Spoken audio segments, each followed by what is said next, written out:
I said, I can't move. I said, there's a shock going through my whole body. I can't feel anything, man. I still remember the day I was in the film room watching film, and I was watching the California Bears, and my defensive backs coach, Larry Slade, came in the room. He said, Inky Johnson, I got some good news for you. And I dropped the clicker, and I said, Coach, what is it? He said, son, you're a projected top 30 draft pick. He said, all you have to do is play these next 10 football games. You're an automatic multimillionaire. I ran out of the room. I got on the phone. I called my mother and my grandmother. I said, listen. I said, after this season, we would never struggle. I said, we would never miss another meal. I said, after this season, our lives are about to change forever. And little did I know our lives were really about to change.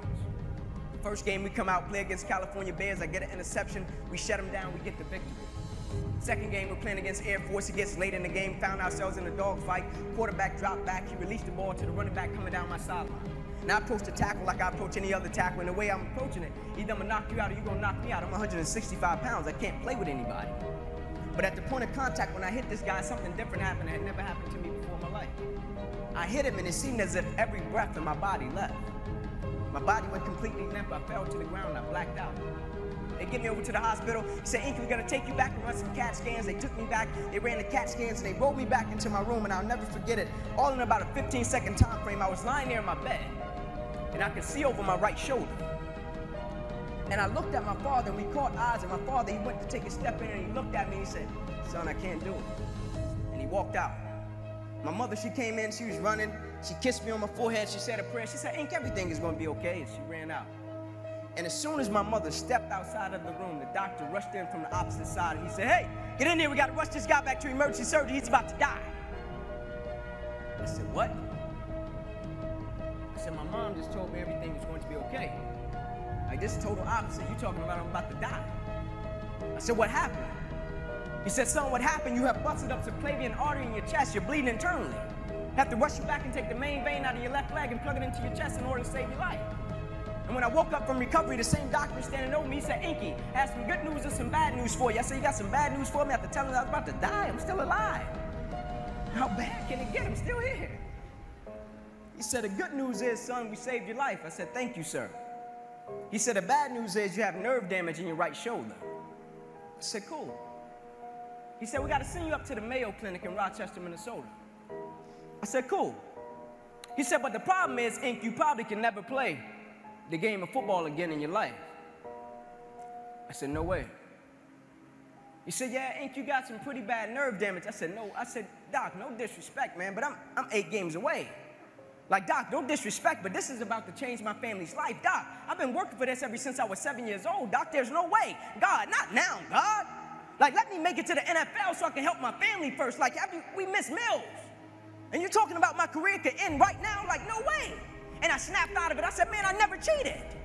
I said, there's no way. I never cheated. I never cheated myself. I gave everything I had to it, and I respected it. I never cheated. There's no way that my career can be over. I said, send me up to the Mayo Clinic. And after several visits, I'll never forget, this is when reality set in. It was me, my mother, my father in the room, and the doctors came in. They said, Inky Johnson, here's the deal. They said, son, you have torn all the nerves in your brachial plexus. They said your brachial plexus are the nerve roots that go from your spine, and they come down, they control your shoulder, your arm, and your hand. They say you have torn them at all levels. They cannot be replugged. They said, son, we hate to tell you, but your arm, it would never be the same again. Your hand, it would never be the same again. Son, you can never play the game of football again. They said, son, here are your surgery options. We can take a muscle out of the back of your left leg, plug it into your right arm, but there's a possibility that you'll be left with a weak left leg and a weak right arm the rest of your life.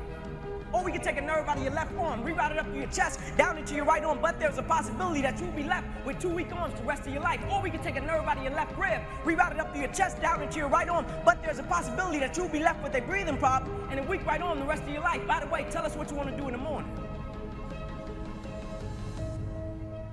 And the next morning, I walked into the doctor's office. They said, son, what option did you choose? I said, no disrespect to you, doc. I'm not choosing an option. My situation is out of your hands. They said, cut with the cute talk. I said, no disrespect to you, doc. Cut me where you got to cut me. My situation is out of your hands. I'm not choosing an option. I said, I know I will come out of this situation okay. You see, the thing we have to understand about everything that we're a part of, first and foremost, it's a blessing by God. And when it's a blessing, you can't help but to give everything you got to it. My life got saved. I got spared my life. almost died. The doctor came to me on the field. He was on one knee and he grabbed my wrist and he said, son, you don't have a pulse. I don't even know how you're still living. And my last doctor visit, they came to me and they said, sorry, Inky Johnson, you will never be able to use this arm and hand again in your life. I said, no disrespect to you, doc, but I will use this arm and this hand every day for the rest of my life by the way that I live my life. Every day, I'm going to impact someone's life. Every day, I'm going to empower someone. Every day, I'm going to inspire someone. Every day, I'm going to encourage someone.